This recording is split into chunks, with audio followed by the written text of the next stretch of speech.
Sejarawan remaja. Aduh. Perkenalkan, saya Fauji dan ini partner saya. Ya, nama saya Taufik Akbar.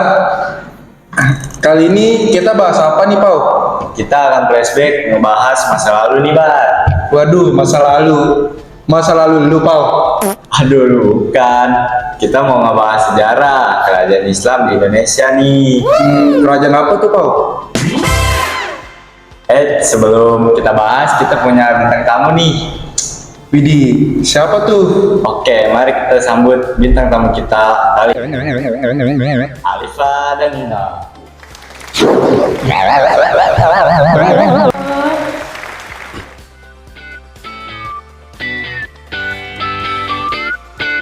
Ya, langsung duduk aja. Iya, terima kasih. Yo, bro, gimana perjalanan kalian? Aman nggak? Aman. Iya juga, silakan duduk. Duduk. Ya guys, kenalin, ini dia Alifa dan Nina. Halo, aku Alifa. Dan saya Nina. Ngeliat Alifa, gue jadi keinget SG dia waktu dia ziarah ke Masjid Agung Banten. Iya, waktu itu gue sekalian jalan-jalan juga sih ke Banten, mampir ke Masjid Agung Banten. Pas banget nih.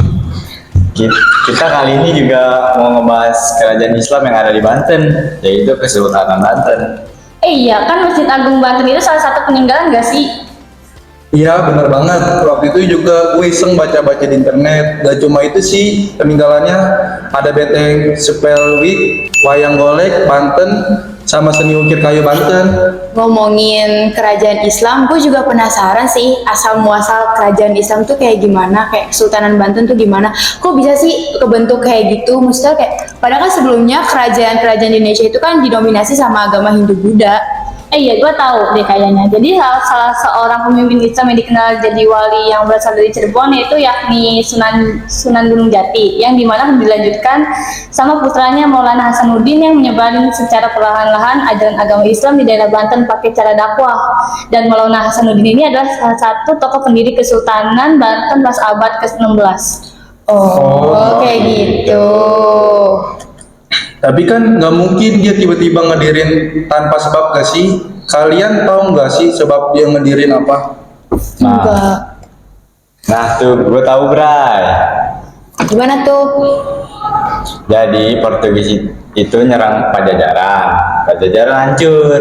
Terus pangerannya yakini Maulana Hasanuddin itu ngediriin Kesultanan Banten. Oh, Gitu ya. Nah, tapi gue masih belum tahu sih masa kerajaan Kesultanan Banten ini kapan gitu. Gue penasaran ada.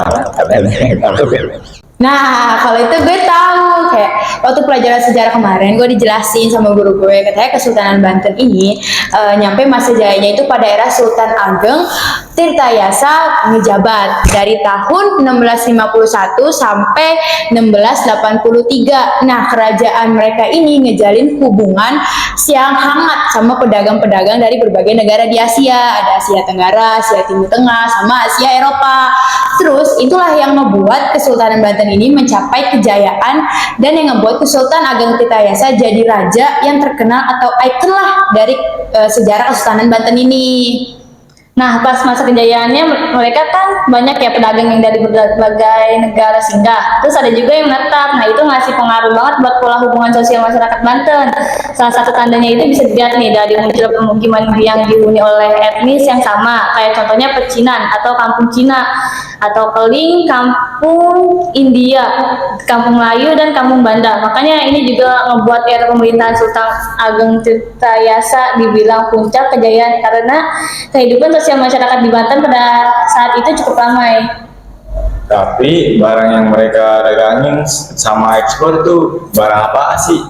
Barang yang mereka dagangin tuh rempah-rempah kayak lada dan cangkih. Nah, kalau yang ekspor, mereka ngekspor rempah-rempah kain dan hasil pertanian lainnya kayak kopi sama gula. Rata-rata mata pencarian mereka itu berdagang, bre. Oh, Oh, gitu.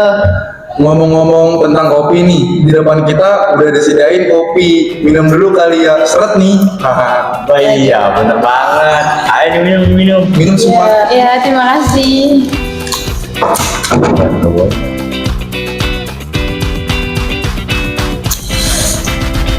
Ini namanya kopi Toraja.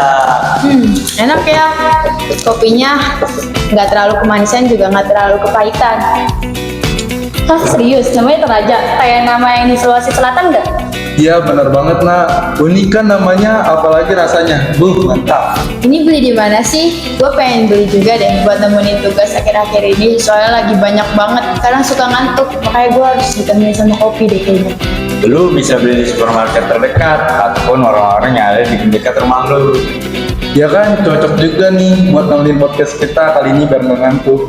Iya, soalnya kalau ngantuk dikit tiba-tiba kecolongan 3.000 triliun. Ih, ngeri banget. Bahasa takut ah, ntar dipidana lagi. Ngomong-ngomong soal politik, lu semua penasaran gak sih sama politik di Kesultanan Banten itu gimana? Gue tahu sistem pemerintahannya tuh monarki absolut, yang dimana sultan memiliki kekuasaan tertinggi dan dianggap sebagai penguasa yang diutus sama Tuhan untuk memimpin dan melindungi rakyatnya.